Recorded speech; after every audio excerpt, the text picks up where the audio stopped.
We're good. We're good. We're good. Right. Good thing we don't work in broadcasting. What's up, everybody? It's our first live show here. I'm Sean Woodley with John Woolley and Steven Stover. How you guys doing? Look at all these pretty men. We got at least one with hair. That's worth something. Yeah, that's. I almost got myself a bald cap for this one. I know. You still got all kind of static in that mic, Steve. Yeah, you got a little audio going on there. Thing going on, Steve. This is why you're the video editor, right? Yeah, not on here. Is it better now? No, it is not. It's not better. You'll figure it out. Just mute that guy. Didn't matter. Even as the guy who does all the hard work behind the scenes for us, so all John and I have to do is just show up and talk. There you go. Greatly appreciated. So I don't even. How was your weekend, Sean?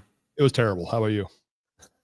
I never left the couch. It was decent. Like it was fine, but there was a very good high, and then it'll just after that was crap. So well, we'll have to hear all about that. Mine was great. I sat on the couch and watched fitness all weekend. And just marveled over how much fitter everyone in the world is than me, and just had a good time, just chilling. Cool. Yeah, Steven was there, I think, right, Steve? He's still working on his audio issues. Yeah, well, once he gets that mic working, we can get his debrief on how he felt it was. But I had fun, man. Like, it was everything went off on time, which is all you can ask when you're watching the stream from home, And so I appreciated that. I thought it was I watched what I could. I think I'd say I watched at least 60 to 70% of the coverage. I missed some. But what I saw, I liked. You were on single dad duty this weekend, right? I was. Oh yeah, that'll do it. Yeah, it was a whirlwind. The kid doesn't want to watch thrusters and rope climbs with you? Actually, you know what? He did watch some of it. He was kind of into it a little bit, asking me kind of what was going on and what team I was cheering for, and because I think we had it on during the teams when he was watching. But kids 5 years old, like if you hold their interest for more than 5 minutes, they could do it. It's congratulations. Have you taken him to an affiliate yet? Has he been to a gym? He's been to NC Fit a couple times with me during a couple years during the Open. It was the deadlift double under rowing workout. Stephen, just unplug that mic and go with go with your computer. Yeah, I've got it in my headphones now. There you go.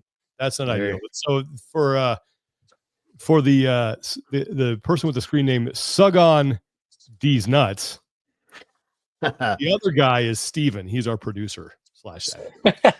So I'm sure you should talk to your parents about that moniker. I don't know why they would name you that. I know, right?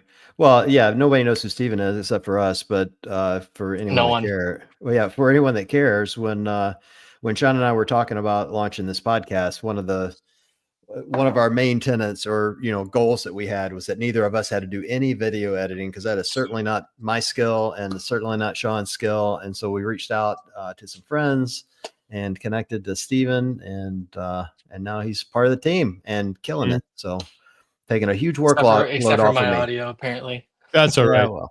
We don't. Hey, this is why I'm behind the camera, dude. I'm never in front of it, and exactly right. This is fun. Yeah, we'll figure Mike out later. Yeah, we got it. Cool. Well, you do this professionally though, like just to give you some, just so everyone knows you're not just some dude off the street. I want to give you your bona fides. What have you done, in the video world here within the CrossFit space? Oh, I've done a lot. Let's see. I've worked for RPM training for a bit there, and now most of my work goes towards Wadapalooza. So I am the video lead for Wadapalooza, SoCal, and Miami, and most things that you see from them come from me. And then I also work for CrossFit headquarters. So I was anything you saw on CrossFit Games Social this weekend, for the most part, went through me. So that was a first. That was pretty cool. Usually I just do stuff for CrossFit HQ, the training website, things like that. So this is my first time working for the CrossFit Games, which was pretty wild. It was a lot of fun. So yeah. What social were you doing for them during the games? I would have told you had I known this. Yeah, you would. That's why I didn't tell you. Yeah. So I was there. I was the editor, or I was one of the editors. There's another guy editing as well, and he was amazing. It was so cool. His name's Elliot, and I was able to work next to him, and it was cool. Usually, well, not usually, but sometimes in a setting like that, when there's two people doing the same job, it's a bit of a pissing match and things like that. And it wasn't. He was my biggest supporter, and vice versa. It was awesome. So Yeah, it was a lot of fun. So I was doing all the editing. I didn't have to shoot, didn't have to touch a camera, which was super weird for me. Usually, like at Wadapalooza, I'm doing both. I'm the main camera, and then I'm also editing. And my nights are very late. I get about 4 hours of sleep. This time I got sleep. I was only there till midnight every night, which was fine. I'm okay with that. So, but yeah, I was doing CrossFit game stuff. So, like, if you watch the broadcast, the like day after, or so Saturday morning, I did like the Friday afternoon recap, and same with Sunday, the Saturday recap, and then just social clips and stuff like that. So most of the stuff you saw on CrossFit Nice. Games Instagram. Yeah. You're probably super grateful these the games were ending early each day. Like in years past, these things in 7 o'clock at night or whatever, and this time they were done early. Like that had to have helped. You have no idea. I was so happy, and also they started at a pretty reasonable time. I didn't have to be there at 5 a.m. I was like, 7:30 call time. Like, I'll take that any day. Stay Yeah, up till that's midnight, neat. get up at 7. Yeah, I was like, I'll take this anytime. So I made it pretty good. So you're getting the first question in here. Do you know the SoCal workouts? No comment. Oh wow! I didn't think you would. All right. That's a yes. Yeah, Let me so let me I give you that advice, Stephen. Whenever anybody asks you about, do you know the workouts, just say no, I don't know. Don't Yeah, say no no idea. comment. Don't say, because if you say anything other than no, they're going to pester you until you tell them. Well, I mean, to be honest, I actually don't, but You don't. at some point we'll have to make the graphics or part of that. No, Wink, wink. it is still I have no idea. doing the team thing, right? Like that's still Yeah. Okay, cool. I like it. Yeah, the tier cup. It's gonna be fun, and we're releasing a teaser tomorrow once I'm done editing it after this. Nice. But for a series that we're doing, which is pretty cool, which I'm producing, which is pretty exciting. It's been a lot of work from me and from Dylan Malitsky and Sasha. So I'm excited for that. How long have you been involved in the CrossFit space?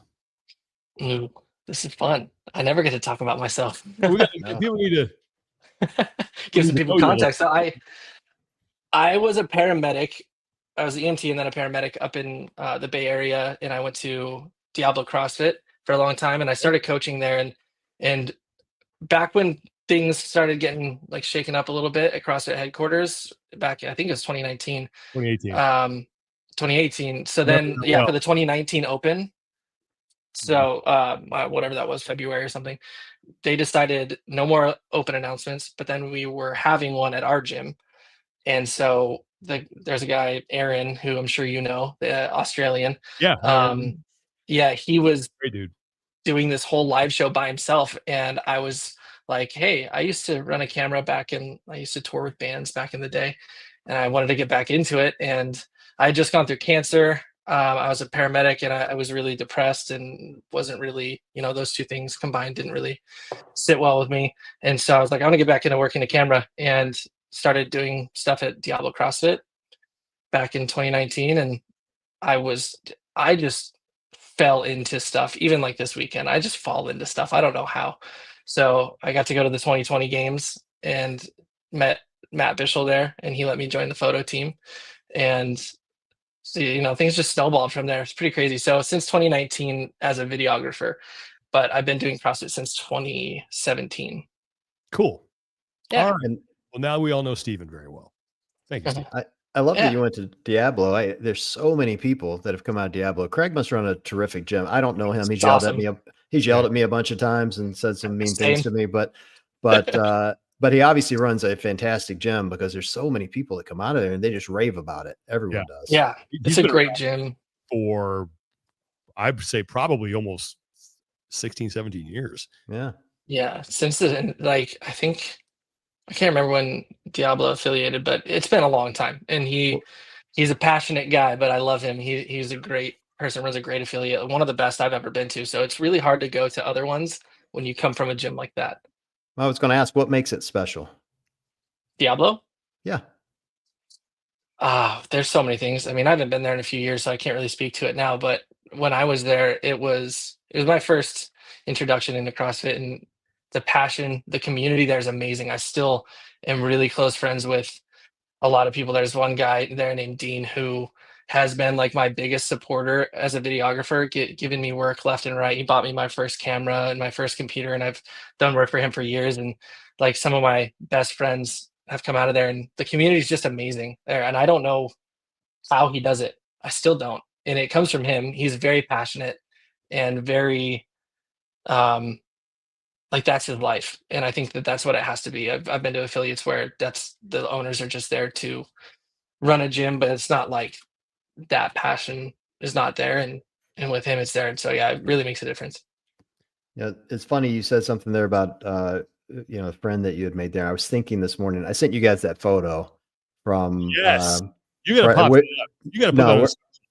No, we're not posting that, but it was the photo of me from 2011 before I started CrossFit. And I was looking back on it and it was making me reminisce when I started CrossFit back then. And it was a CrossFit Distinction, which is an affiliate that's been here in Cleveland for about probably, close to the same amount of time. They started in 2011.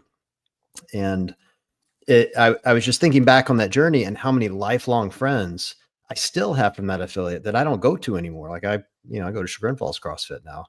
And I think that's one of the really interesting points of why CrossFit is so special to so many of us, besides the fact it works. You build these friendships where you don't even have to talk to people for months, a year sometimes, and then you can just instantly catch back up. It's wild how that happens. And it's cool that it's people you wouldn't normally hang out with. I mean, the people that I know from like Diablo specifically from that affiliate, none of them I would ever have any reason to know in real life. We do not know the same people, do the same things. They're much older than me, things like that. And that's what I love about it. It puts everyone on kind of like an even playing field, and you meet people you just would never know. It's awesome. Well, that's how Sean and I became friends. It was through CrossFit. I just reached out to him. I was going out to Santa Cruz to Greg had invited me out there for some stuff at HQ, and I just sent Sean a DM.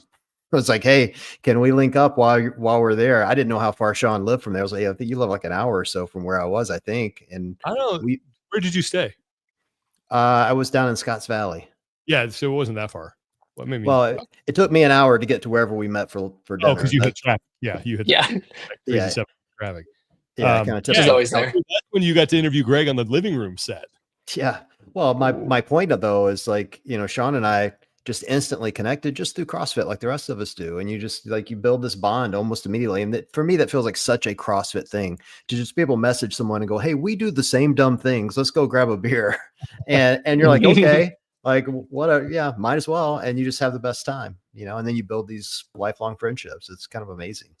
We have any questions didn't you collect some questions from the sock meds, social media? Oh yeah. Well, we had some social media. We got some coming in the chat. And we can talk about the games and stuff as we're kind of going through this here. Do you want to out Tia? Someone wants to know if she retired. That's kind of your, that's your gig, Sean. Do you just want to, whatever I mean, she said, see you next year. So my guess is no. Dude, I was watching the end after she won, and she literally goes, "I apologize for retiring and unretired and retiring and unretired." And I'm like, is she about to apologize to Sean? And then she didn't. I'm like, damn it. That would have been great for the show. Tia and I are cool, man. We've talked. I know. Yeah. I know. No, she's great. And could she have been more impressive this weekend? No, and that's the thing. Like, why would you retire? Tommy and I were talking about this on Sunday night. Like, why? Why would she retire when she didn't even have to train full time this year? She did high rocks. She did some CrossFit. She qualified for the games. She came in and she did what she always does, and have it wrapped up going into the final event. So if you can be pretty much guarantee yourself now a 3-day work weekend and you can make nearly $300,000 in the process, why would you retire?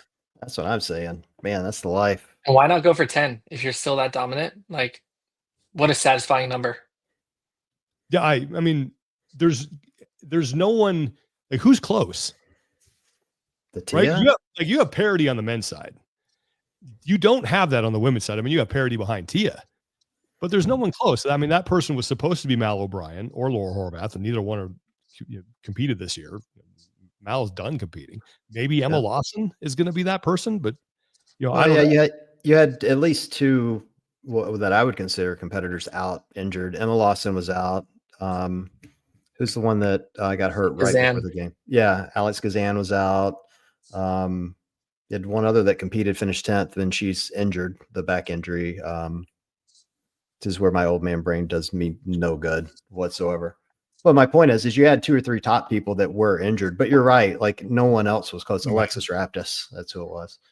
But even so, no one was close. I will say seeing the youngsters in the women's division, like the really young women coming up, crushing it, gave me so much hope for the future of what the sport looks like. They were so fun to watch, like engaging, energetic, smiling, had, brought their families, like that Lydia Fish and her whole family's got the fish heads on, cool. That was really cool. Yeah, it was amazing. Yeah, I mean, Caitlin doesn't think anyone's going to get to 10, but I don't think that's out of the question for Tia. Emily Roth.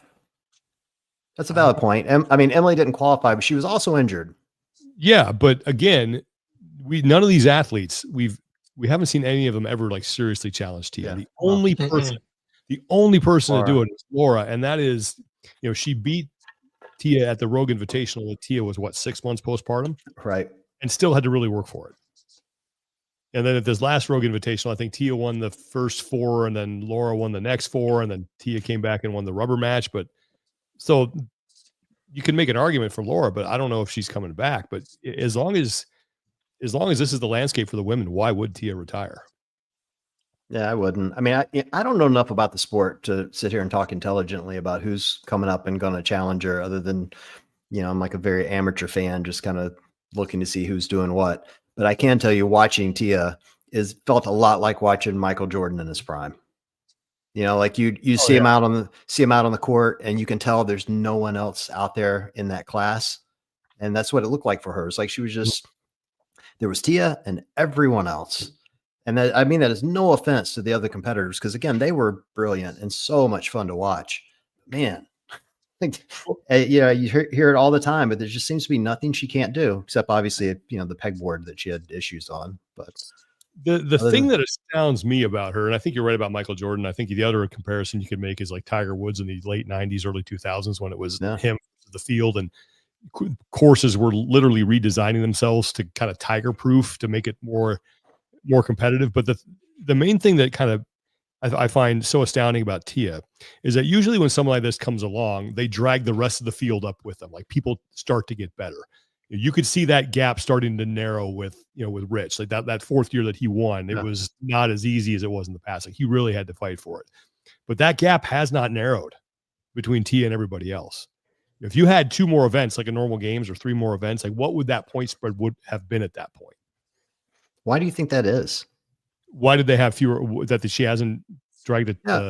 Why is the women's division not coming up as fast as the men's division has gotten very competitive? I mean, you had 6 or 7 guys that could have won this weekend, where the women's division was so separate. Why haven't they come up as fast? I don't know, man. That's a really good question. I don't know. It's either maybe they have, and just Tia has gone along with them because she's just found a way to continue to get better, or just sustain that level of excellence, or I don't know. That's a really good question. I don't have the answer. Yeah, it's hard to say. Yeah. Well, everybody should go to another podcast to find that one out, because that's not going to be our strength. Check that one later. Sorry, go ahead. No, go ahead. You're right. I was going to ask you, like, what was the viewing experience like for you watching it? I loved it. I mean, I had a lot of thought. I started taking notes at the beginning, and then I gave that up. I was like, you know what? I just need to watch this like a casual fan, and then have an opinion on it, not like sit there and do what I do, which is critique every little thing HQ does and then bitch about it.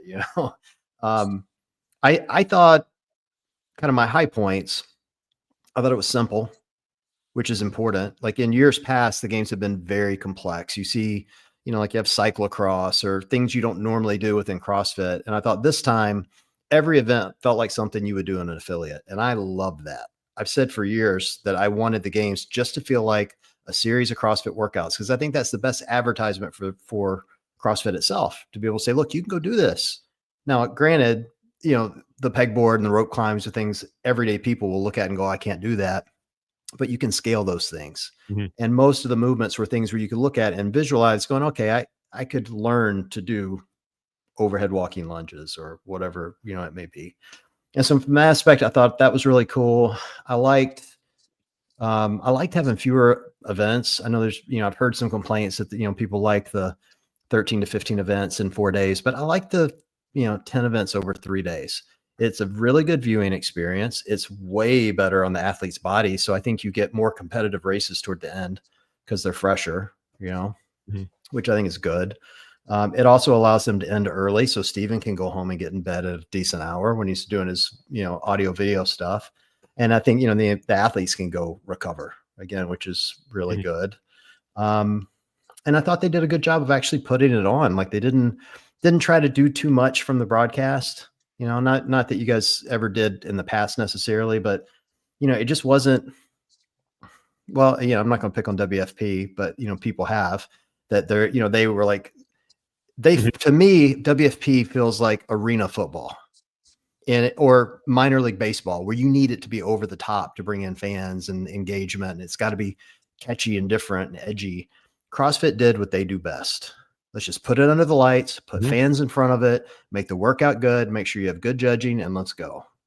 And I thought that was perfect for what they needed to do. I mean, really zero complaints from that aspect as you're, just, watching. And then probably the other thing I really liked was, in between events, they would run quote unquote commercials or little mini seminars about CrossFit. And, again, you're kind of preaching to the converted here. So I wasn't learning anything new, but I'm sitting there going, man, if this is the vision for media that they'll eventually put in front of non-CrossFitters, it's a really good thing because they were really well done.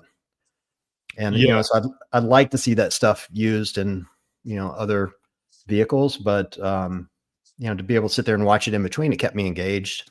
And, I love CrossFit and I love the methodology. So for me as a fan, I'm sitting there kind of watching going, all right, this is cool. Let me see what they're talking about, Yeah. So I give it a big thumbs up. I've had other years that I probably liked better. You know what I mean? Well, because I was either a more engaged fan or there was someone I was specifically rooting for, or I went in this year, like not really specifically rooting for someone, but I think they did everything they intended and needed to do. Yeah, I would agree with all of that for the most part. I think that it seemed like sort of a souped up regional back in the day. Yeah. And there's nothing wrong with that because I used to love watching regionals. And you're right. Like Joe, there's no need to overcomplicate it. Put it under the lights, turn on the cameras, tell really good stories, make sure people follow the action. They understand who's in the lead and what's at stake. And I think you got that.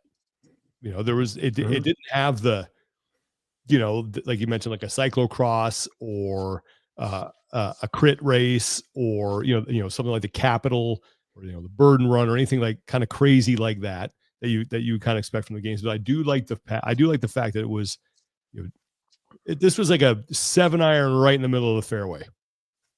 And I think there's a lot to build on.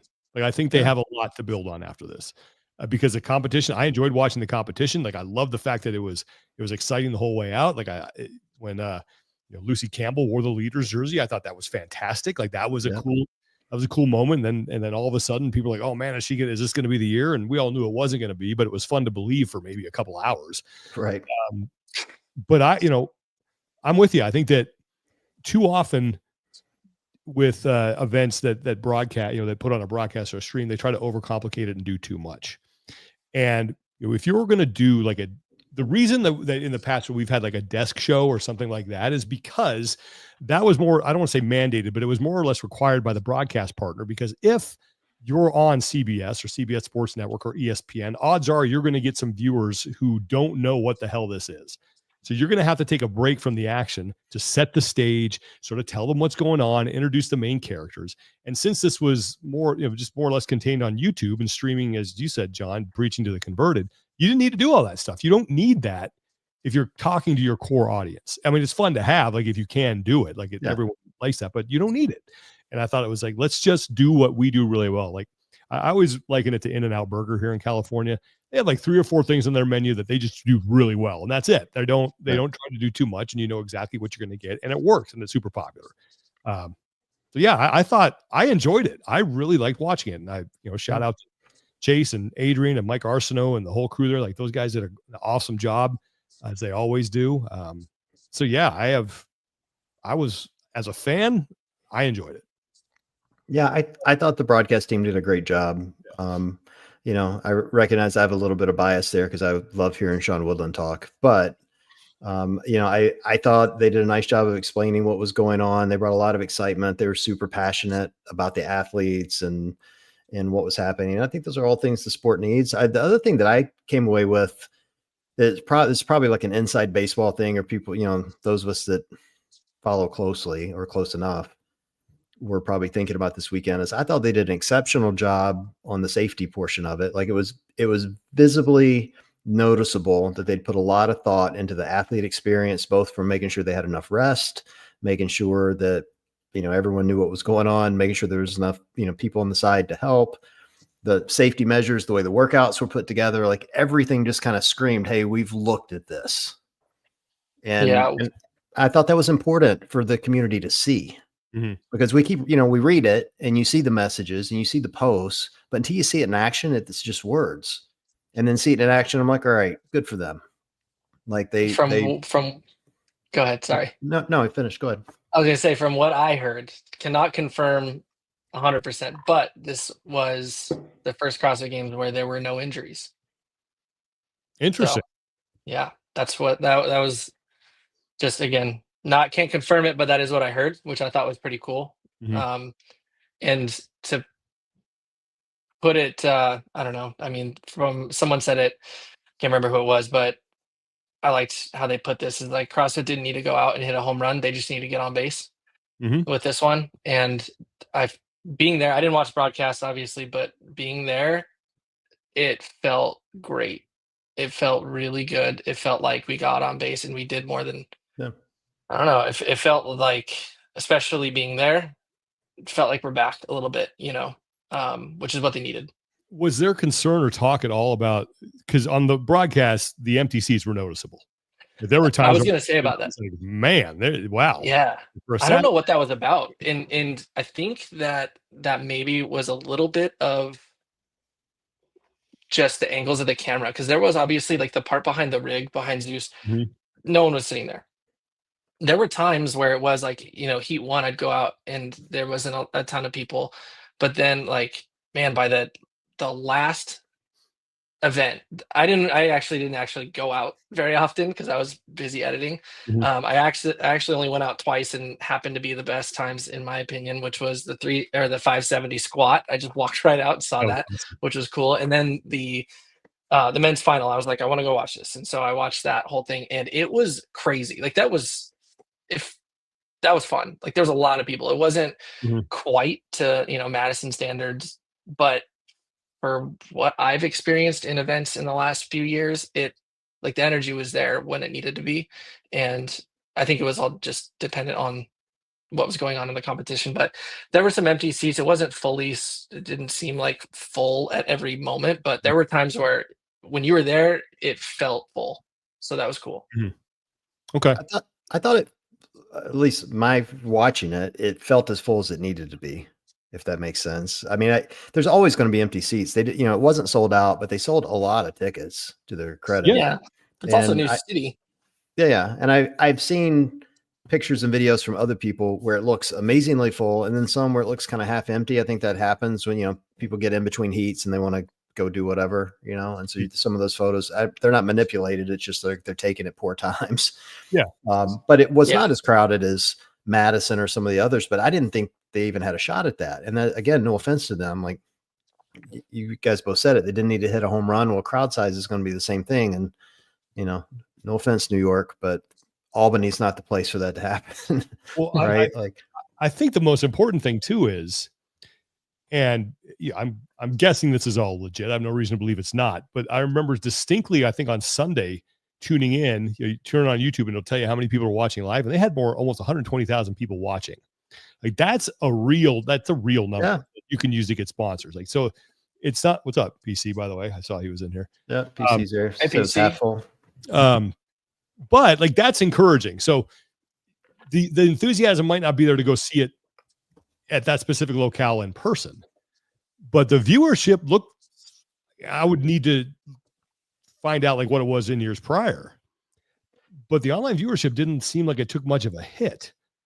And I think that's encouraging, because it shows that like people do want to watch this. And I think for CrossFit, if they, you don't need a gigantic venue to put people in. If they kind of focus on smaller, more intimate settings where they can put on save money there and put on a better stream.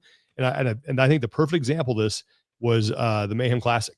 They did it at the gym. They didn't have a ton of people there, but they had a bunch of people watching online, and the stream was, pretty decent quality. I'm pretty confident I'm right in this. Somebody can correct me if I'm wrong, but I think the arena they did it in last weekend is bigger than Madison. So even even undersold and fewer people in, you could Mhm. potentially have more people buying tickets. And so it's a financial win for CrossFit. And to their credit, I mean, if I'm right, I'll give them a big thumbs up for that, to be able to say, hey, we'll take the hit for the empty seats on the TV, but we'll take the money, which is more. And that's hard for businesses to do sometimes, from a pride standpoint, to look like you're getting less when you're really getting more, Mhm. So credit to them for that, for sure. Yeah. Well, what else we got people asking? We had some questions that came in to the Instagram channel here. I'll toss a couple to you here, Sean. The first one I thought was, this one was funny to me, asking, do you think WFP and CrossFit can coexist and thrive? It came from the United Grid League, which made me laugh.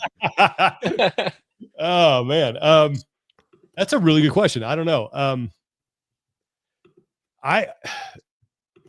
I don't know if the fandom in the community is big enough to support two entities like that.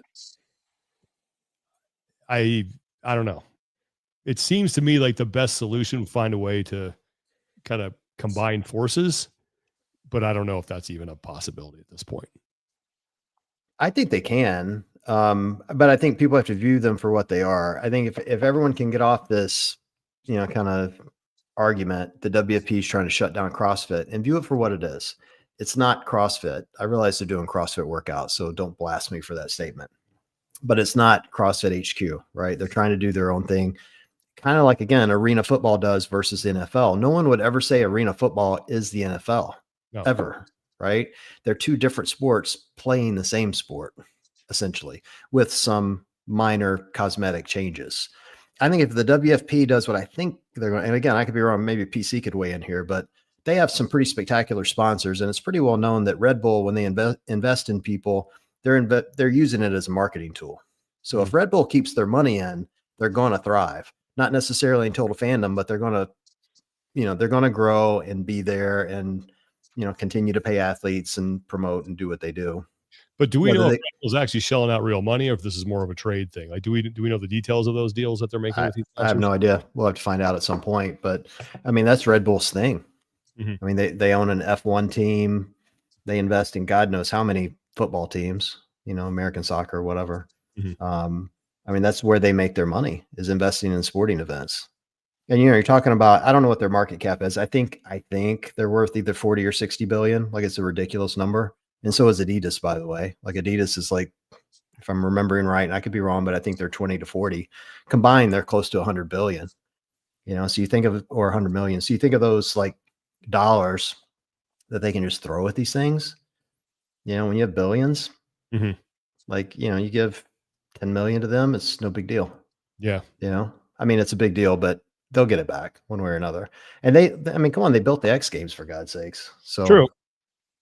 Yeah, I don't know. I don't know if they can exist at the same time. I mean, they are, I don't know if the arena football, the NFL thing, I get it, but there's a lot more similarities between what the World Fitness Project is doing and the CrossFit Games are doing. Sure. I think they're competitors, even though that's not like an overt statement that either one is making, that they want to compete with the other one.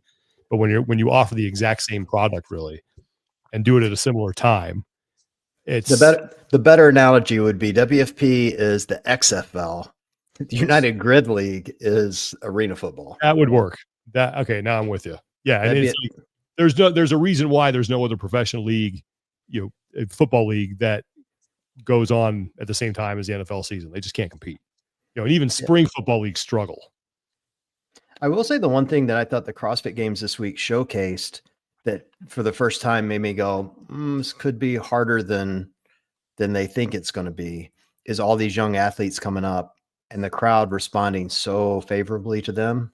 Like you watch and you're like, all right, how many people are going to miss Vellner? And a lot of people did. There was a flat Vellner, cut out that kept going around photos, which I really loved. And, I think people did miss some of those top names, but you've got these young athletes coming up and they're super exciting and fun to watch. Like, I didn't know who the hell Ty Jenkins was. And he's like younger than the belt I'm wearing right now. And he's out there killing it. And, he finished in the bottom of the heat, but he killed it and he was fun to watch.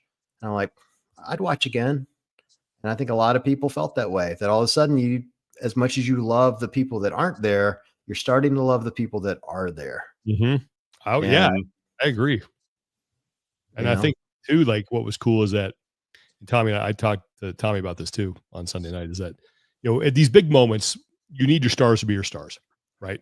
So, and that's what happened. Like the stars showed up. You had a great battle on the men's side between a bunch of familiar names. And I think people got to know some of them a little bit better and get a little more invested in them.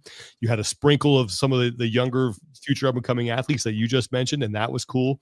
And I think that like that is something you can build on. I mean, this feels like the second phase of the games. Like you have, I don't know. Well, maybe the third might be the right, or fourth. Yeah. If you do like Aromas, and then you do the growth years of Carson and Madison, and then you do like 2019, sort of the fluctuation 2019 through today, and then you use this as maybe a new starting point, because there are plenty of talented individuals, and there's parity on the men's side, which we've never had really. I mean, we had 10 years of two guys winning and then one of Ben Smith when it was really growing. So now what can you do with parity? So like I said, I just think there's a lot that they can build on. It's just a matter now of what they do with it.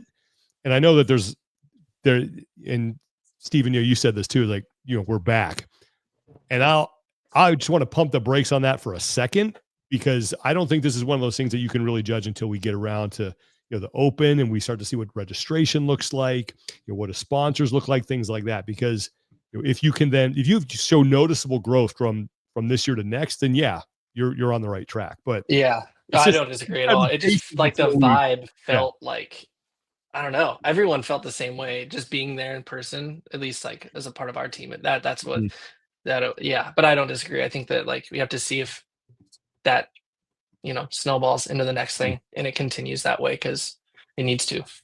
Yeah, it felt like the community vibe was back though. Yeah, that's kind of what it felt like. A lot of competitions though, like I always get that whenever I go to, whether it's a small one like Mayhem or a big one like the Games or the Rogue Invitational, that the community always is like, that aspect of competition is always pretty solid. Yeah, I think maybe for me it just felt like a breath of relief. They got past the first event and everything felt normal again. And I'm not trying to like over dramatize, the horrible events that happened last year. It's, everyone's been through all of that. But I do think there was a collective moment for the community where everyone that weekend felt, all right, it's okay to have fun again. It's okay to laugh. It's okay to cheer and to yell and to throw things at your TV and to curse about the pegboards or whatever, it may be. I felt that way. I found myself just having fun, which I've felt for a long time. That's what CrossFit has always been for me. It's just been fun. I hate, all the ridiculousness that tends to come out of it, a lot of it, which I even create, and so for just to have those fun moments, I thought was important for the community. And so I kind of agree with both of you. I think it could be a good launching point for what's next, particularly if there's a sale coming, like they kind of sanitized it, got it right, handed off a nice product to whoever the next person is going to be, even if that person remains to be Dave or whoever. It's just a kind of a good launching point for what's coming next. Yeah, I'd agree with that. Well said. Yeah. What else? Here's a question that came in. What does CrossFit need to do in order to have a main title sponsor for next year's games? Do they even want a main title sponsor? Do we know? It's a good question, because it does go back to like, is their vision of what they want this to be different than, my vision or your vision or Dan's vision? I mean, title sponsors help because obviously they bring in prize money but I mean, I think honestly, continue this momentum and continue to do this. Find a way too, I think, to drum up more interest during the season. I think the biggest thing that CrossFit needs to solve right now is, what does the time between the Open and the Games look like? I will die on the hill that Open, regionals, Games was the best format that we've ever had. I think for multiple reasons, we're probably not going back to that. But how do we get back to something close to that generates that kind of excitement? And I think too, like if you can show growth in your Open registration numbers. If you can start going on that trajectory to where businesses with real dollars look at it and say, hey, this is a kind of like Reebok did back in 2011. This thing's growing. Like, we should take a look at it. This is the sort of an untapped market we need to jump into. So I think if they can sustain that, I think that bodes well for maybe not next year, but maybe the year after. Yeah, I mean, sponsorships come from potential. Right. That's why people sponsor you. Why they're willing to invest money in your business is because there's something that, they're investing in your business so they can grow their business in the immediate and down the road. And so I think CrossFit's going to have to cross some benchmarks for big name sponsors if they want them. The first one is get past the sale. Like why would anyone want to be the title sponsor if you don't know who the owner is going to be next year? Right. Like it's just too big a wild card to give someone, God knows how much money that costs. And it's, tens of millions, right? Yeah. So that's got to be what kind of relationships a new owner brings in too. Yeah. And I do think there's probably brands that would love to sponsor CrossFit, but bluntly, they're trying to get some space between, when Greg left and then Lazar's death and where they are now. They need distance. And that's just being honest, like in order for it to feel like a good sponsorship for them and them to feel like the risk, the return on their investment is going to be there. Yeah. I don't know who those title sponsors could even vaguely be. I mean, it's for me, I look at, again, WFP as Red Bull and Adidas, and those are real brands with real money. So it's going to be someone like that. And it could be that. Like there's nothing to say that Red Bull wouldn't sponsor both if the games if they wanted that. Obviously, it feels like it'd be a weird sponsorship for CrossFit, after the Coke years. But either way, I think they're going to get some distance to do it. Yeah, agreed. And a new owner. Yes, I think that's the biggest thing. Do you have a sense? You know a lot more about this world than I do, John. But do you have a sense of like when you think that would happen? Knowing what you know about the process? I have no idea the timing. I mean, I hear all the same rumors you guys do and everybody else. It could be tomorrow, for all I know. I think there's a number of things these private equity companies are looking for. I don't think it's as simple as saying it's going to go to the highest bidder. I would agree with that. That's the thing I keep hearing from everybody. Okay, well, Northern Spirit or whoever is going to be the highest bidder. It doesn't matter. The private equity companies, the way they work these deals, it's not like saying you give me $100 and you're giving me 50, so I'm going with 100. Like these deals are structured and layered, and they're very complex. Mm-hmm. And so you could find someone who had a lower dollar amount, but Berkshire gets more money in the immediacy, and that's what they want, and you're done. Yeah. Right. So I don't know. I don't know how fast it'll be, how long it'll be. It could just go to the highest bidder too. Like all of that could happen. I don't know. Yeah. If I had to guess, it'll be soon. It feels that way to me, but maybe it's just because I'm being brainwashed by everyone in the space. Well, saying it's either already happened or going to happen. I think ideally you want to do it before they open. Like that's not a time where you want to make I think you want a clean start to that season. But anyway, all right, what else? Oh, I don't know.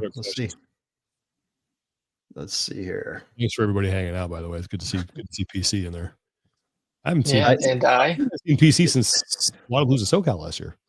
Here, you answered this on one of the shows, but not everyone listens to us. Someone said, "Can Sean promise to return to the game's broadcast team if asked again?" That's from Becca 74. Well, for those of you who don't know, they actually did ask me this year. And I just couldn't make it work from a scheduling standpoint. I had some prior family commitment things that were going on and putting me and my wife in separate directions. And I just couldn't make it work. And they, I really appreciate it. I spoke to two people there who called me, and they were both awesome, had great conversations with both of them. They were both very apologetic for what happened last year. And I said to them both, you two don't need to apologize because this wasn't, you had nothing to do with it. And I think we left it on really good terms. I helped them out with a couple things. Like I voiced the intro for them. I thought that was awesome. Thanks. But I didn't even write it. Like they wrote it. It was a great script. I tweaked it maybe a little bit, but that was all them. Which I thought it was great. But to answer your question, if they asked me, yes, I would do it, because as I told the people that called me from CrossFit, nothing has meant more to me in my professional career than that job, that specific job. And yeah, I absolutely would do it if they asked me again. You did do something cool this weekend, though. I did. I don't know if you want to share that, but I thought it was really cool. I did. So one of the things that I had going, and I would have given this up had I could have, is that I got to take my son to go see and meet one of my favorite bands I've been a fan of for 30 years, Less Than Jake. So he was pumped up about it. Cool. We got to meet him before the show, take a picture with him. He drew a picture for Roger Lima, who's our bass player, who he really likes. And Roger couldn't have been nicer to him, shook his hand and, told him he'd put the picture up on the tour bus and talked to him a little bit. And, my son's 5 and he was fired up. And I got to watch the show with him. It was late. It was a late night, and I didn't know if he'd be able to hold up, but he did. And it was so loud in there, and he had like the headphones on to protect his hearing. And when we got done, we went outside, and he took the headphones off, and you could tell he was tired. He just goes, "That was awesome." And so I was like, all right, that was worth it. And yeah, I had such a great time. I would not trade that experience for the world. Like, that was worth it listening to me. But yeah, I really wanted to be there. I was sad that I couldn't be. But Chase did a great job. I knew he would, and I'm glad he had a clean run, because that wasn't fair to him last year. What happened? Like, he got to show finally get to show like really what he's capable of doing on that big of a stage. So I was really proud of him. I will say, like, being the editor, I got to use a lot of his calls, and it helped. It was awesome. I was like, I will say, if Chase hears this, you made my job way easier this weekend. He said a couple of things, and I'm like, God, I wish I would have thought of that. That was good. He crushed it. Yeah, he did a great job. Yeah.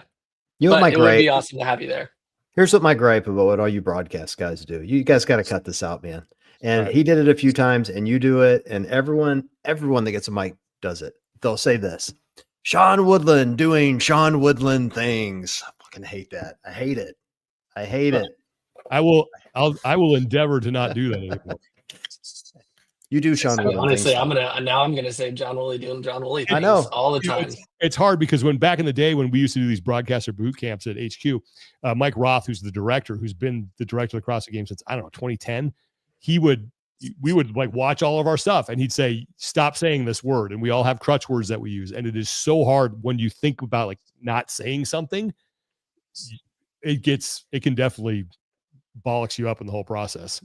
Well, everyone knows, by the way, Stephen, if you hear the phrase doing John Woolley things, that's just code for idiocy. That's all it is. It means somebody has low impulse control and they said something they shouldn't have said. You know, that's all that means. Yeah. But was doing Woolley self-aware. Things. Yeah. Well, you don't say as many dumb and outrageous things as I do without being self-aware that bad things can happen at the drop of a hat. You know, just part of the gig.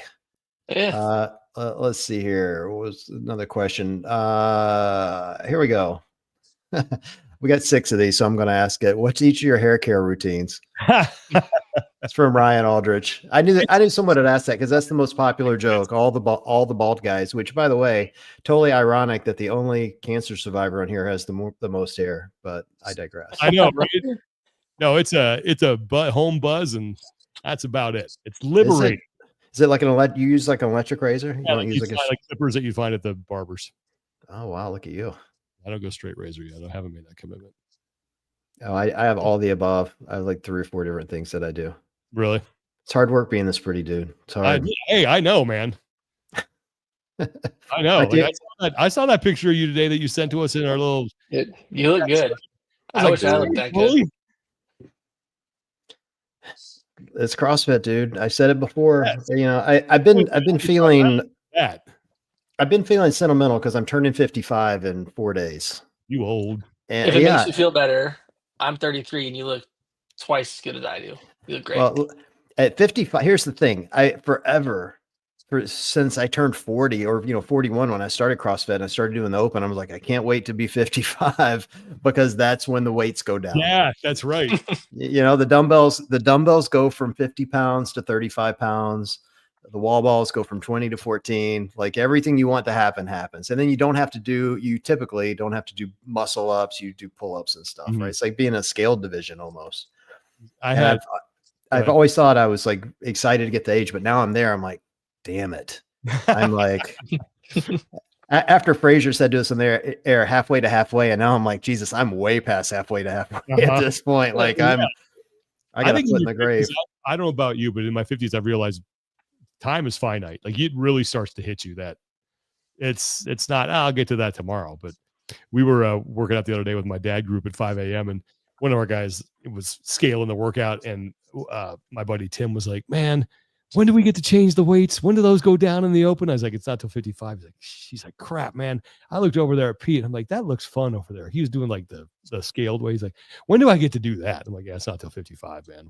We're stuck until then. But well, I have felt very emotional is probably even the right word.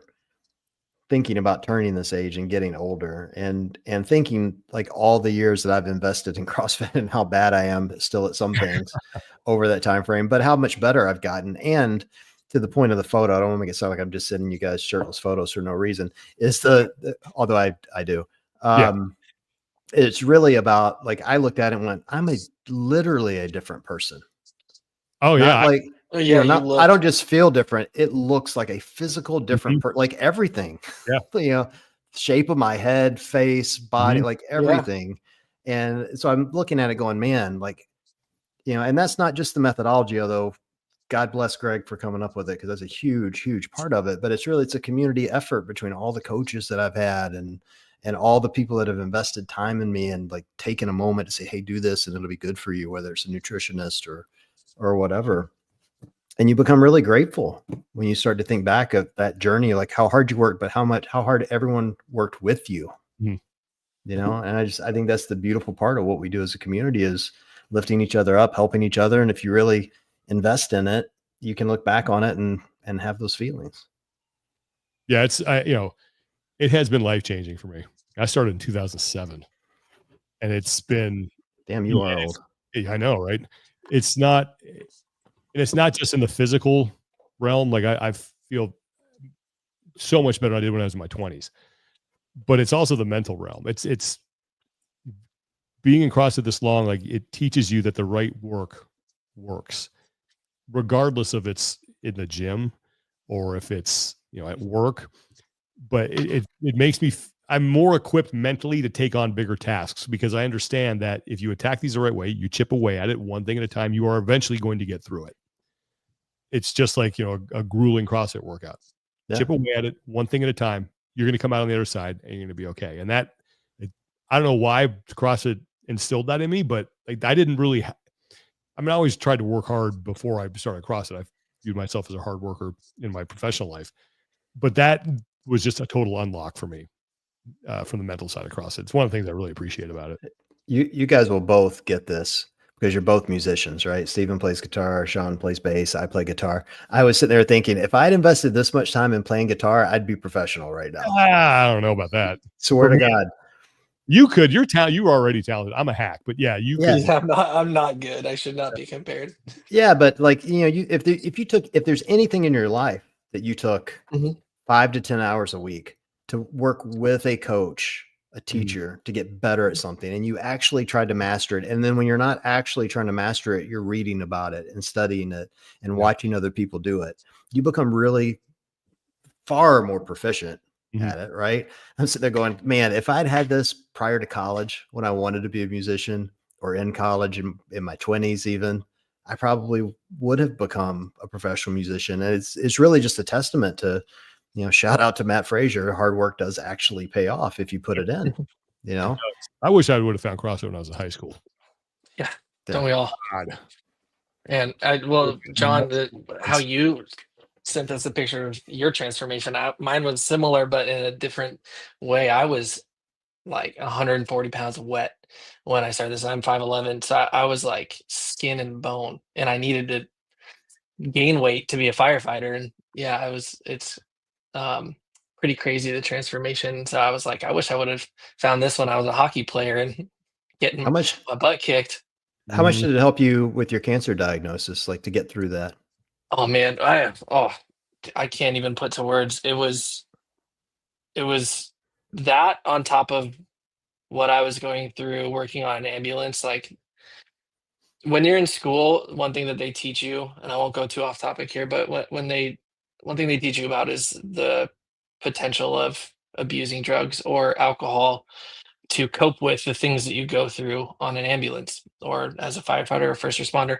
And one day I had a call where we had a 2-year-old drowning, and I had a 2-year-old at home, and it was like the worst day of my life. I was like, this is awful. We found out 6 months later, because you don't know what happens after you drop a patient off, and we thought that the baby was not going to survive.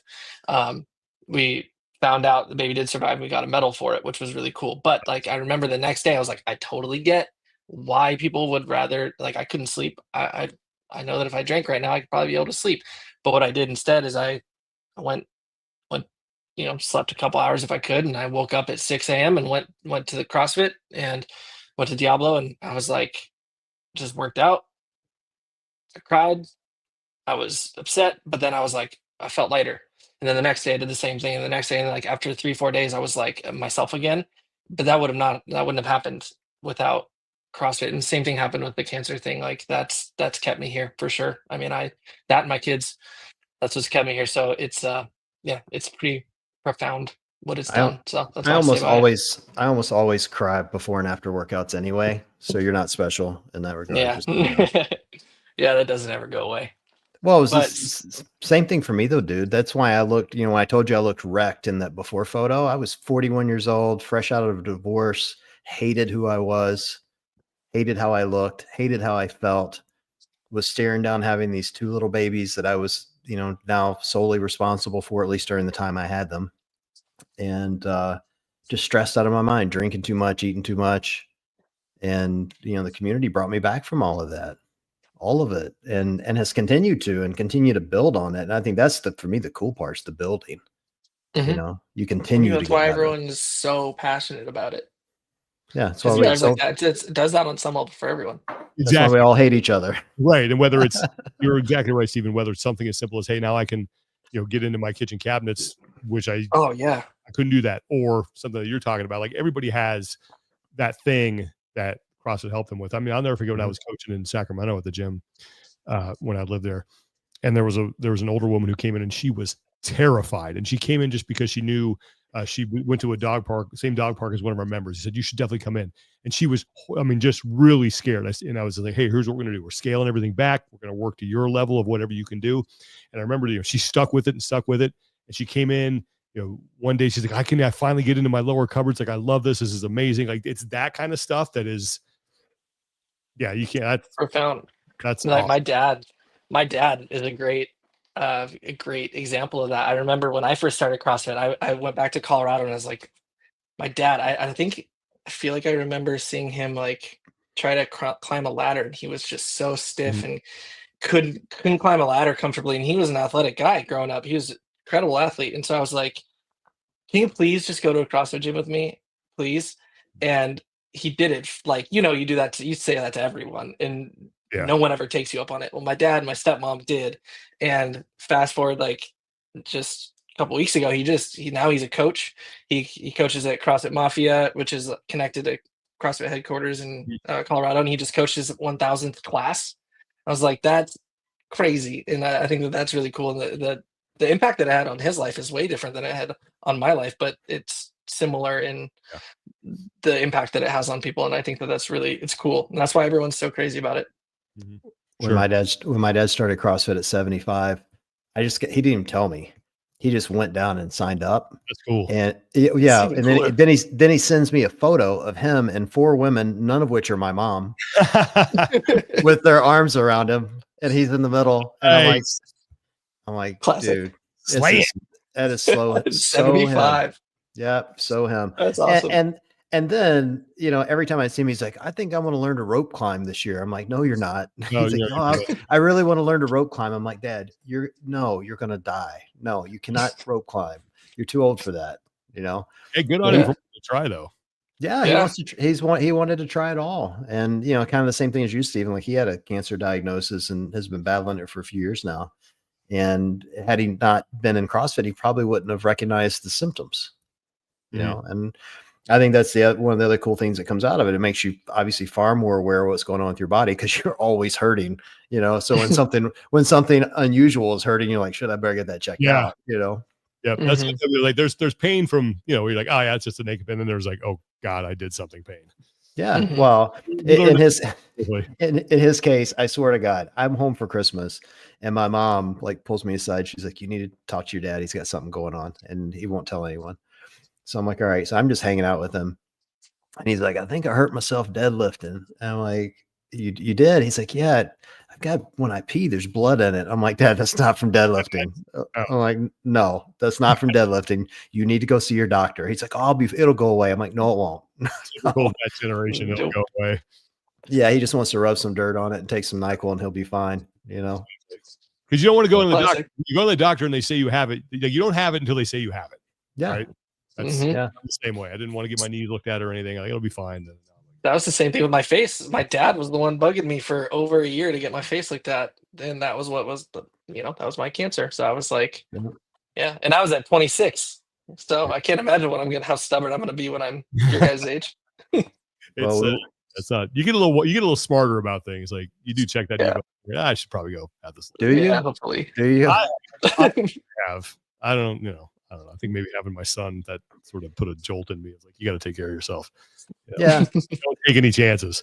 So having kids will absolutely force you to do things that you didn't want to do before. We can all relate to that. Final questions we want to answer before we say see you later? I know the answer to this one, but somebody asked it. I can't find it here, but I'm going to say it. You're going to we're both going to the Masters games, right? Yes, I will be there. We got a good crew, man. We got me, we got Chase, we got so Chase and I are going to call it. I love working with him. I'd call, I don't know, you name it. I'd call that. We'll call it with him. He's awesome. Tommy and Joel on the desk.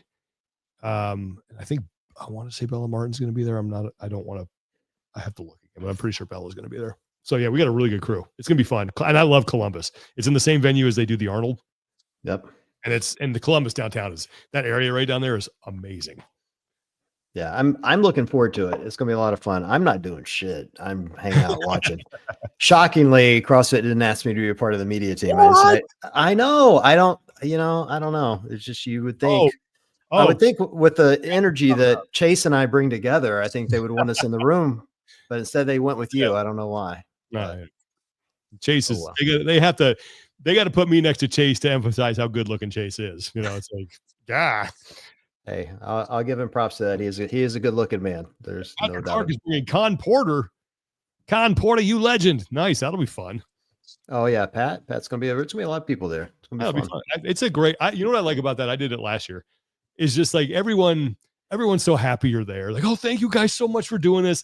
No one's complaining. I mean, they complain about different stuff the Masters do, but they don't complain about you. They're like, we're so happy you guys are here. Thank you so much. Oh my God, I can't believe you said my name. Like, that kind of stuff. It's super just chill and everyone's great. And I feel super unfit when I go to the games. I'm around those people, but then when I'm around these Masters athletes, these savages, I'm like, oh my God, I got to get my act together. Dude, I went to CrossFit Mentality, which is Scott Panchik's gym, a few weeks ago, and it came up because he posted on his page, he's been training some Masters athletes for the games. They come out to Mentality, they train on the weekends. He puts them through these horrible workouts, and I forget what his caption was, but it was something like working out with fire breathers today. And so I just went to the comments and go, well, I guess my invite got lost in the mail. What the hell? And then he texts me. It's like, hey, we're doing the Skin Saturday, show up. And so now because I trolled him, I can't say no. I gotta go. And so I go and we do this partner workout, and it's literally 40 of everything. There's 22 movements, 40 reps of everything. Right. And it's you go, I go. And it's pull-ups, thrusters, burpees, box jumps over. Like, it was ridiculous. And I'm with two Masters athletes, one that's in my age group and the other one that's younger than me. And I'm gonna brag for a minute. I went rep for rep with those guys for 18 of the 22 movements. Nice. I got to the 19th movement. I'm like, I'm done, guys. That's it. That's the best you're getting out of me. Like, I can't continue. You showed me that workout. That was a wild workout. It was brutal. Now, I say that this was not a games level workout. These guys would absolutely dominate me in the open in any true workout, but they were real gentlemen. It was a lot of fun. And I got a firsthand experience, to your point, to get to watch what these Masters athletes do. And dude, they are stupid talented at an old age like me. Like, I'm looking at it going, I feel pretty fit. Oh yeah. Like, I worked out with that guy. I'm like, am I new? Did I just start? Like, could I ever get to this guy's level? That's what it felt like, Impressive. We'll tell how happy we are for Tola. Really happy for Tola, man. That was cool to see on the team side that guy finally breaks through after all those opportunities. That was. I didn't watch. I'll be honest. I don't pay that much attention to the team's competition. I will watch it, kind of keep a casual eye, but I really didn't. And a lot of that stems from when calling the games and getting ready for it. Like, that was just more information that I could keep in my head that I just didn't really pay attention to it. But yeah, I'm super happy for that guy because he's a good dude. I mean, he seemed very happy and grateful, and that was fun to watch. He's been trying forever.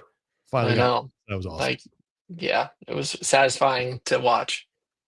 I saw that he won. I didn't watch a second of teams. I can't watch it. It's like It was on. I don't, but I don't sit down and watch it intently. You know, it's like a bag of cats, man. It's just like too much. it is. It's A lot hard. of simulation. Programming a good team workout that is not only like a good test, but that you can also follow as a fan is really hard. It's tough to do.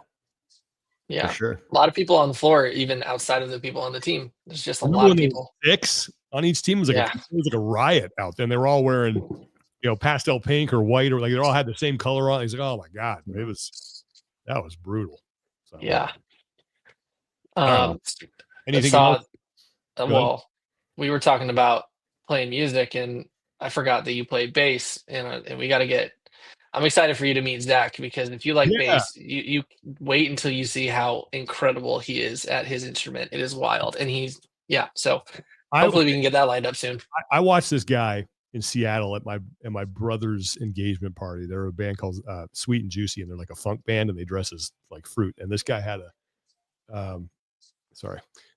a banana suit on, and he was playing bass. And I was like, I could practice every day for 1,000 years and never be close to what this guy can do with that thing. He was just like the whole way. And like, I go, that is a whole new level. Yeah. It's like, frustrating to watch. Like, I don't know how you even natural to them.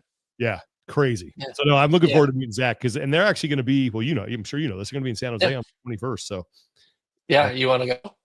I mean, if I'm not doing anything, I always love checking out live music.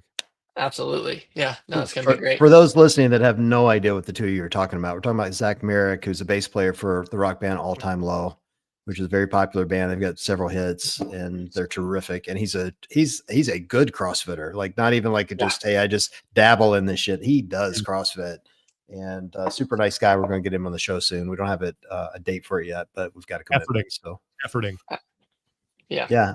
I'm excited to talk to him. I'm excited though, you know, to not only hear about his CrossFit journey, but I want to hear about his musical journey. Like, I think that's it's always interesting to me when you find people that are kind of hyper creative and in a creative industry that then get into CrossFit, which is, I realize there's creativity involved, but it's really a discipline, just follow directions and do it like this, you know, and so I'm going to be interested to see how he can handle the right brain, left brain thing that you have to do both. Yeah, he's a unique person. The fact that, I mean, just if you ever work out with him in person, you'll see he's a machine. He's insane. If he stopped playing music and tried to compete as a CrossFit athlete, he would make it within a year, I think. It was funny because when I had never really listened to the band, I didn't know what they were, and so you guys were telling me about it, and I saw a group photo, and I went, "Yep, that's the guy." Like he's really like without there's just a group photo, no instruments. I'm like, yeah, that's him right there. Yeah. He's a monster compared to the rest of them. Yeah, he is. You can always spot the CrossFitter. Yep. Yeah. What other two you guys have coming up this week? Anything fun? I'm just dealing with electrical problems at my house, so that's fun. That's not fun. What about you, Steve? I'm editing the YouTube series for Wadapalooza SoCal. So got a lot of work to do, but hopefully it turns out well. September? Yeah, next September, or in a month. The 18th, I think, or 19th. Yeah. So I've got eight episodes to edit before then. So we'll see how it goes. Yeah, it's gonna be fun. Yeah. Yep. That's my new thing. So you know what? Honestly, John, I should probably start prepping for the Masters games. Yeah. That's usually I can knock that on a plane ride if it's West Coast, East Coast, but no, there's too many divisions for that. Well, I was saying today, dude, I've got so much coming up this month. I'm coming your way. I'm coming to California at the end of this week to go get my kid who's out in the Yosemite area at summer camp, teaching at summer camp. So I'm going to drive her cross country back. And then I have a work trip coming up, and then I got the Masters trip. And then closely after that, I'm going to have Hyrox Boston, which I wasn't planning to do, but they open tickets. And again, I have low impulse control. So I bought a ticket and I'm meeting. My gym just announced that they're going to have, they're going to offer a Hyrox class. Really? Yeah. I'm going to have to check that out. Yeah. I'm seeing that more and more. It's, we'll do that maybe on a different episode, because I got a lot of different feelings about it. Yeah. We have one affiliate here locally that's putting on a Hyrox competition, kind of like no different than a CrossFit competition a gym would do. They're just doing the actual Hyrox workout. and they've added a class that they've literally named High Rock Sale, which is the name of the gym, CrossFit Sale. Cool.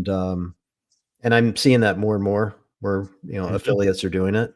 Well, why wouldn't you? Because I think a lot of CrossFitters are sort of High Rocks curious. Like, well, pretty good at running. Why don't I give that a shot? And why not? Why not test your fitness in that way? I think it's great. Yeah. I agree. Yeah. I'm not going to do it though. I ain't doing it because my knees. I've gotten back into playing hockey, and dude, Steven on the team, and I've like dropped down several divisions. Like I went from being fourth line guy that just gives the young kids a break to now one of the better players on the team.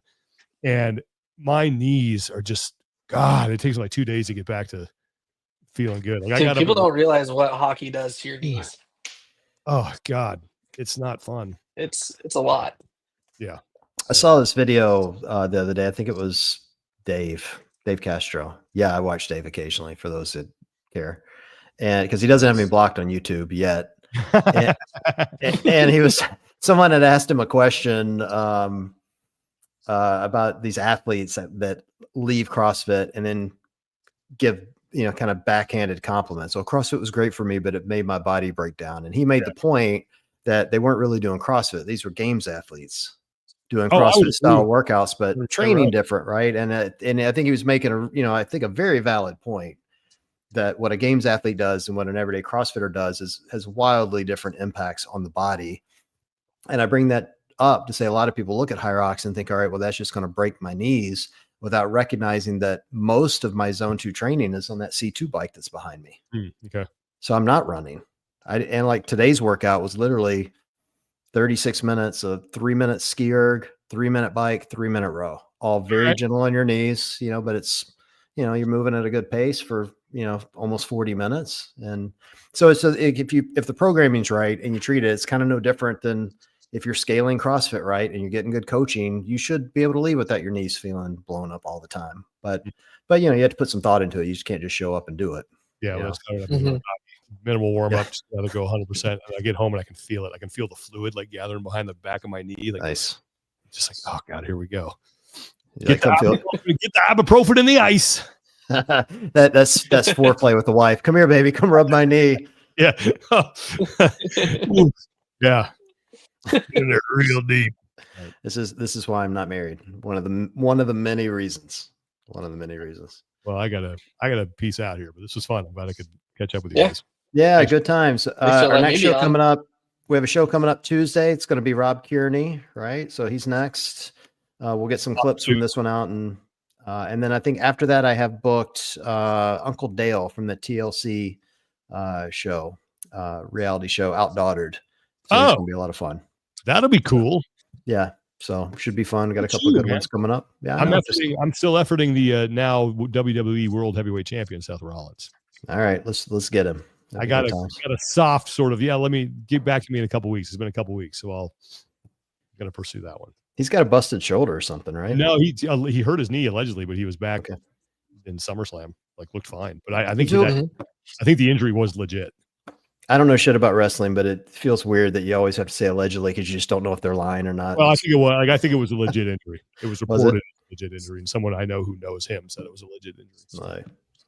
All right, cool. Well, let's get him on and we'll talk about Hulk Hogan and all the drama behind that. That could be fun. There you go. All right, boys. Good to see you. Yeah, likewise. All right, thanks, everybody. That was fun. See you next Tuesday. See you soon. See you next Tuesday. Yes, sir.